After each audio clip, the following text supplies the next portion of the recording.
Good morning, one and all. I am Professor Shreya Trivedi from AKDMC, Jamnagar. Uh, yes, I know that in the previous lectures, I have said that I am going to start with the new topic. But before that, let me give you some glimpses of why English is important nowadays. Okay, આપણે ભણવાનું શરૂ કરતા પહેલાં આપણે શું કામ ભણીએ છીએ ઓર એમ પણ કહી શકો કે આ લેંગ્વેજનું મહત્ત્વ શું છે એ જ પહેલાં જાણી લઈ તો વધારે સારું. હવે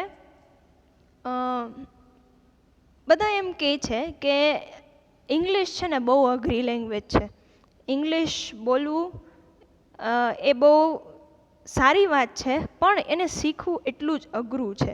ઓકે, હું પણ ઇંગ્લિશ મીડિયમમાં ભણેલી છું એટલે મને ખબર છે કે ભાઈ ઇંગ્લિશ જે છે એ તમે સમજો છો એટલું અઘરું નથી.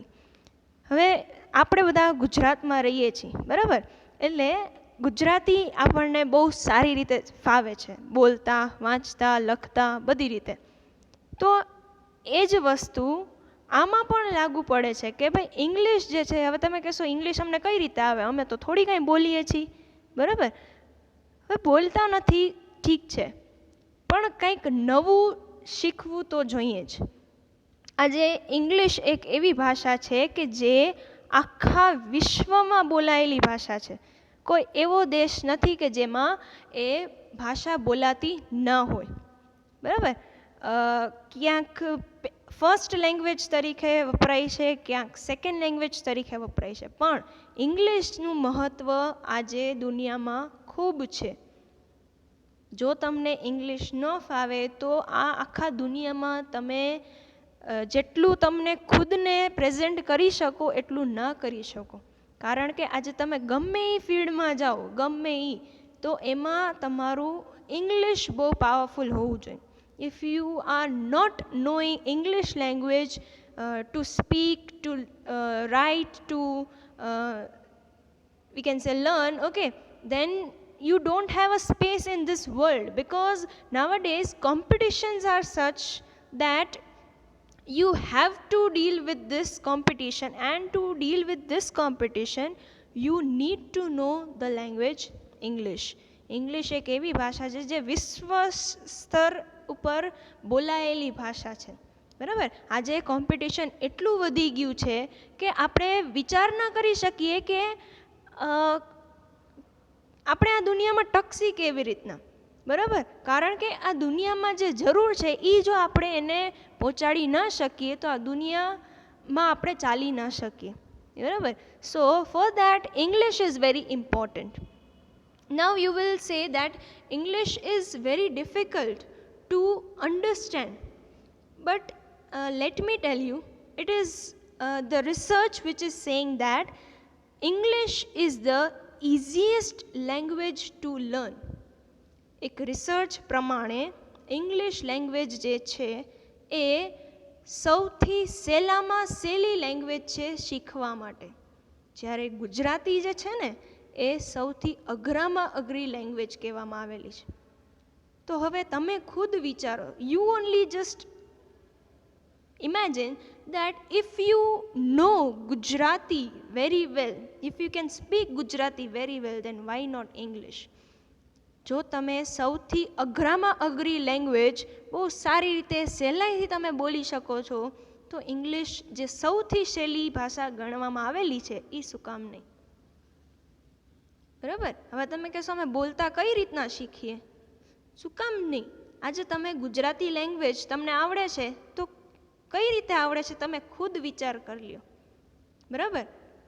તમે નાના હતા બરાબર, તમે કહેશો હવે અમે નાના હતા ને ત્યારથી જ અમને આવડે છે, અમને મમ્મી પપ્પાએ શીખવાડ્યું છે બરાબર. તો લેટ મી ટેલ યુ કે if you have the knowledge of any language, then first you have to listen to it very well. પહેલાં તો તમારે એ લેંગ્વેજ શીખવા માટે એને સાંભળવું બહુ જરૂરી છે બરાબર. તમે જ્યારે નાના હતા ને ત્યારે તમે તમારા મમ્મી પપ્પાને સાંભળતા, ત્યાંથી તમને તમારું થોડા ઘણા શબ્દો બોલતા શીખા, બરાબર. એ શબ્દોથી પછી તમે સેન્ટેન્સ બનાવતા શીખા અને પછી તમે એ ભાષા બોલતા શીખા છો.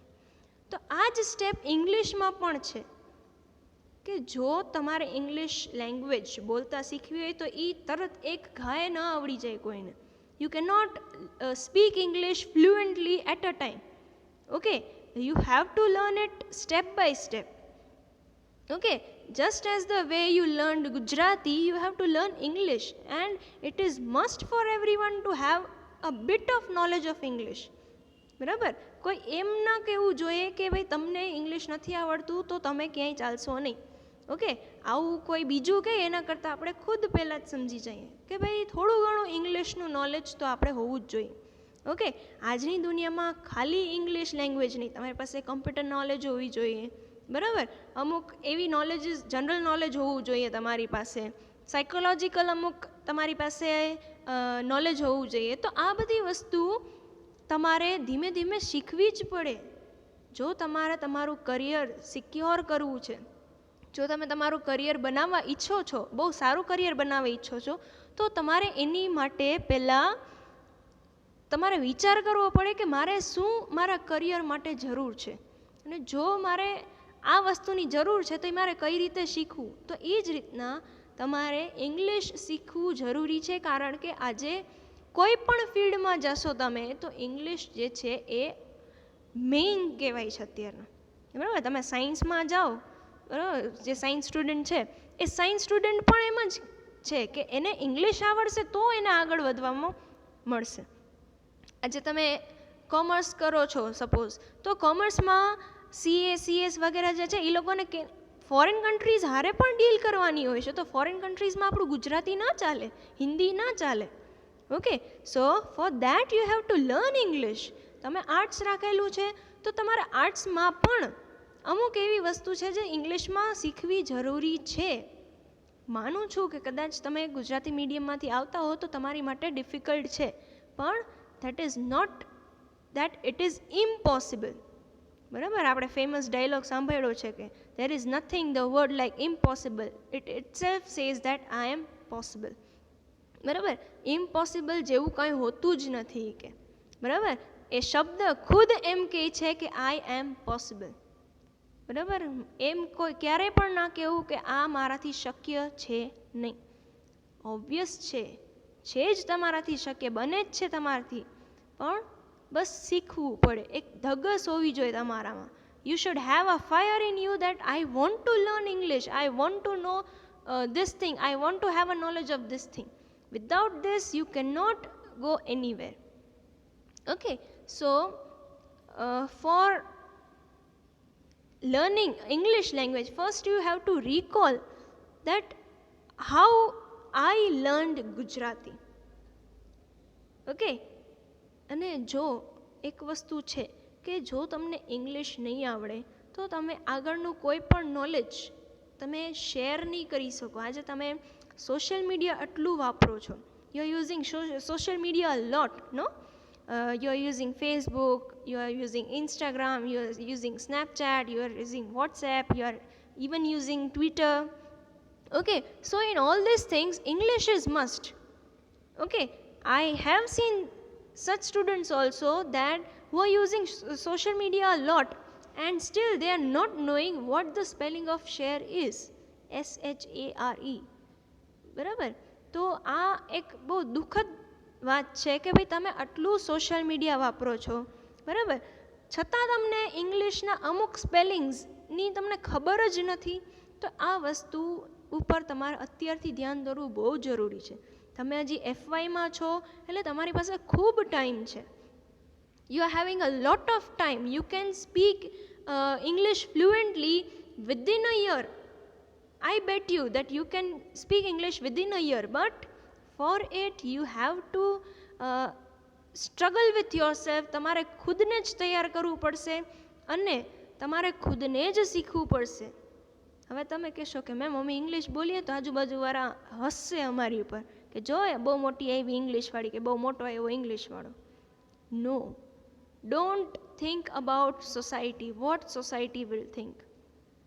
Because whenever the question will arise about your career, your future, this society won't be with you. Okay, it is you only, you have to deal with it. So for that, I request you that please do have some knowledge about English. Try to speak English. Okay, તમે એમ કહેશો અમને બહુ નથી આવડતું, વાંધો નહીં, તૂટેલું ફૂટેલું બોલો. આપણા ઇન્ડિયન તો નહીં, આપણે એમ કહી શકીએ હ્યુમન સાયકોલોજી એવું કહે છે કે આપણને જો એવું ધગસ હોય ને આપણામાં, તો આપણે કોઈ એમ કહીએ ને કે તમારાથી આ પોસિબલ નથી, અને જો એ આપણે કરી દેખાડવું હોય ને તો કોઈ પણ હિસાબે કરી દેખાડીએ છીએ. બરાબર? એટલે આ વસ્તુ આપણા માટે પોસિબલ જ છે. You have two think like that. બરાબર? તમે આ લેંગ્વેજ વગર જીવી નહીં શકો, દેટ ઇઝ ફોર શ્યોર. આપણું હ્યુમન સાયકોલોજી એવું કહે છે કે તમારે જો કોઈ લેંગ્વેજ શીખવી હોય ને તો પહેલાં તમારે એને સાંભળવું પડે. તમે નાના હતા ત્યારે તમને ગાય દેખાડીને એમ કહેવામાં આવ્યું કે આ ગાય છે, જો બેટા, ધીસ ઇઝ કાઉ. બરાબર? હવે આપણને ધીસ ઇઝ કાઉ એવું નથી શીખવાડ્યું, આપણને એવું શીખવાડ્યું કે આ ગાય છે, એટલે આપણને ખબર છે કે આ ગાય છે. બરાબર? ગાય એટલે animal.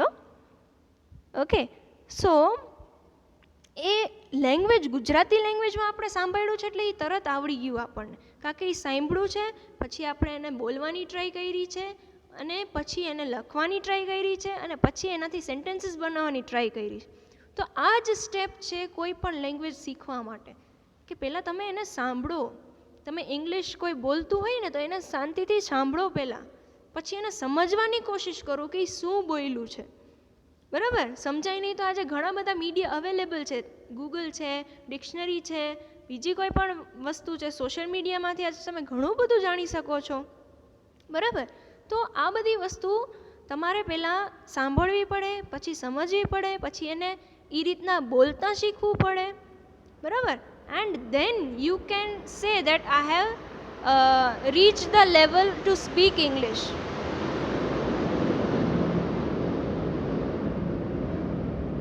Okay, so it is very important for you to have a knowledge of how to speak a particular language. If you want to speak a particular language, first you have to listen to it very well, then you have to understand it very well, then you have to speak it very well. આ જ step છે કોઈ પણ language શીખવા માટે. આના માટે કોઈ ક્લાસીસની જરૂર નથી. છતાં if you are going, it's well and good, but તમે તમારી રીતે પણ શીખી શકો છો. તમારે ઇંગ્લિશ મૂવીઝ જોતા જ હશો, બરાબર? તો ઇંગ્લિશ મૂવીઝ સબટાઇટલ સાથે જોવો છો, તો એ રીતના તમે સમજો કે આમાં શું બોલવામાં આવ્યું છે, પહેલાં તો કઈ રીતે બોલ્યું છે. તમે એને પહેલાં સાંભળશો કે આ શું બોલ્યું, પછી એને સમજશો કે આ શું બોલ્યો, and then you will try to speak in that language only. Okay, in that way only. હવે તમે અમુક ઇંગ્લિશ બોલતા હશે ને એને તમે સાંભળશો ને તો તમે કહો, વાવ, આ તો ફોરેનર જેવું બોલે છો. Now what is that? Because that person has studied a lot and he or she has practiced a lot of the language which are spoken in Britain, America. Okay, એ રીતના એ લોકો જે રીતના બોલે છે એવી રીતના આને બોલવાની ટ્રાય કરી છે ને, અને એ બોલતા શીખી ગયા છે, એટલે આપણને એમ થાય છે કે આ ભાઈ ફોરેનર લેંગ્વેજ છે, એટલે આ ફોરેનર જેવું બોલે છે. ઓકે, અને લેટ મી ટેલ યુ કે આપણું ઇન્ડિયાનું જે ઇંગ્લિશ બોલવાની પદ્ધતિ છે ને એ સૌથી બેસ્ટ ગણવામાં આવી છે. ઓકે, તો આ એક લેક્ચર, એક મોટિવેશનલ લેક્ચર છે તમારા માટે, કે જેમાં તમને ખબર પડે કે તમારે ઇંગ્લિશનું મહત્ત્વ શું છે. બરાબર? આઈ નો કે આમાં FYમાં ઘણા એવા સબ્જેક્ટ્સ આવે છે, તમારે ઓપ્શનલ સબ્જેક્ટ્સ હોય છે, અમુકને મેઇન હોય. હવે તમે કહેશો કે અમારે તો ભાઈ મેઇન સબ્જેક્ટ ઇંગ્લિશ નથી, તો why should we speak in English? શું કામ નહીં? એવું જરૂરી નથી કે ખાલી તમે ઇંગ્લિશના સ્ટુડન્ટ્સ હો એટલે જ તમને ઇંગ્લિશ આવડવું જોઈએ. બરાબર? કે ખાલી તમે ગુજરાતીના સ્ટુડન્ટ છો એટલે જ તમને ગુજરાતી આવડવું જોઈએ, કોઈ એવું કીધું જ? નો. તો why not in English? Why તમે શું કામ એવું સમજો છો કે ઇંગ્લિશનું જરૂરી તમારી માટે છે નહીં જો તમે ઇંગ્લિશના સ્ટુડન્ટ નથી? આજે તમે કોઈ પણ ફિલ્ડમાં જાઓ ને, બરાબર, સપોઝ ટીચિંગમાં જાઓ ને તમે, તો ટીચિંગમાં પણ એવું જ છે. આજના છોકરાઓ બધા ઇન્ટરનેશનલ સ્કૂલમાંથી આવેલા છે, કોન્વેન્ટ સ્કૂલમાંથી આવેલા છે, પ્રાઇવેટ સ્કૂલ્સમાંથી આવેલા છે, બરાબર. બહુ ઓછા સ્ટુડન્ટ્સ છે જે ગુજરાતી મીડિયમમાંથી આવતા હોય છે. તો you have two communicate with them in English only, બરાબર. આજે એ તો ઠીક, આપણી ફ્યુચર જનરેશન જે હશે ને એની હારે ડીલ કરવા માટે પણ આપણને ઇંગ્લિશની જરૂર પડશે. નકર તો શું કહેશે, આને તો કાંઈ આવડતું જ નથી. Okay, so it is very must for us કે we know the importance of English and we speak English up to a great level. આપણે બની શકે એટલું સારું ઇંગ્લિશ બોલી શકીએ, બરાબર. And if you having English as your main subject or compulsory subject, we will learn it very well, how to listen to English language, how to speak English language, okay, and how to understand English language, બરાબર. અને જે ઇંગ્લિશના students નથી એ લોકોએ try કરવાની છે. શું કામ ના બોલી શકો? યુ કેન ડુ ઇટ, બરાબર. So I hope you are getting કે ભાઈ મેં શું કીધું છે. આઈ હોપ કે તમને થોડું ઘણું સમજાણું છે કે ભાઈ ઇંગ્લિશની ઇમ્પોર્ટન્સ શું છે. Okay, so we will meet in the next lecture and thank you for hearing me. I hope કે તમે આગળ જતાં ઇંગ્લિશ શીખવાનું થોડું ઘણું તમારું મન બનાવી લેશો, જો ન આવડતું હોય તો. અને આવડતું હોય તો દેટ ડઝન્ટ મીન કે ખાલી ઇંગ્લિશ લેંગ્વેજ જ આવડવી જોઈએ. બીજી ઘણી બધી લેંગ્વેજીસ છે કે જે શીખવી જોઈએ. એટલીસ્ટ તમે ગુજરાતમાં રહ્યો છો, અમુક છોકરીઓ કે અમુક છોકરાઓ એવા હોય કે ભાઈ અમે ગુજરાતી પરિવારમાંથી આવતા નથી તો અમને આવડતું નથી Gujarati. No, you must know your regional language. તમે જે રાજ્યમાં રહ્યો છો એ રાજ્યની ભાષા તો તમને આવડવી જ જોઈએ. Okay, so it is not that you only have to learn English only, you have to learn many other languages too. Okay, અને આજ તમે ઇન્ટરનેશનલ સ્કૂલ્સમાં જોશો તો ત્યાં કમ્પલસરી એક ફોરેન લેંગ્વેજ તો શીખવાની જ હોય છે છોકરાઓને. Okay, so you can imagine કે ભાઈ આગળની ફ્યુચર જનરેશન કેટલી પાવરફુલ હશે. Okay, so to deal with it you must know few languages. Okay, among them one is English. Okay, I hope you all fine in this pandemic situation and we will meet in the next lecture for sure. Till then, please have some knowledge of English language and try to speak English as much as you can. Okay, thank you and see you later.